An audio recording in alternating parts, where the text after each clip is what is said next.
que je peux donner des techniques pour réussir à faire Shabbat? Bon, déjà pour commencer, il faut connaître l'importance de la chose. Donc je vous conseille de lire des livres ou d'écouter des cours sur le Shabbat. Comprendre à quel point Shabbat est important est vraiment la clé de la motivation. Ensuite, vous concentrez sur les bons côtés de Shabbat et pas les inconvénients. Et vous verrez qu'avec le temps, vous pourrez plus vous en passer. Ensuite, si ça vous fait peur ou que ça vous paraît trop dur au début, je vous conseille de vous motiver avec une amie ou un proche et de le faire progressivement. Par exemple, vous pouvez commencer par le faire un Shabbat sur 2 ou même un Shabbat par mois et augmenter ensuite. Et de commencer par les Shabbats d'hiver qui sont plus courts qu'en été. Pour les personnes qui n'arrivent pas à faire Shabbat parce qu'elles sont seules, si vous n'avez pas d'amis ou de famille chez qui le faire, vous pouvez très bien en parler à votre rabbin et vous rapprocher de votre communauté ou soit un Beit Rabat qui est proche de chez vous, qui, je suis sûre, vous trouveront une famille qui sera ravie de vous accueillir pour Shabbat. C'est vraiment des choses qui se font beaucoup dans toutes les communautés. Et si vous habitez chez vos parents et que votre famille ne fait pas Shabbat, j'ai vraiment plein de cas de figure autour de moi, mais je suis sûre qu'en commençant à faire Shabbat et en introduisant l'atmosphère de Shabbat chez vous,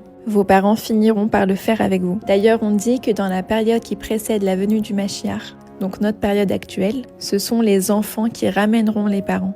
Donc c'est peut-être l'une de vos missions. Et il ne faut pas du tout se décourager. Si c'est trop compliqué, vous pouvez aller passer Shabbat chez une amie ou chez votre famille. Et d'ailleurs, aller à la synagogue aide vraiment à se connecter à l'atmosphère du Shabbat. Donc j'espère que ça vous aidera.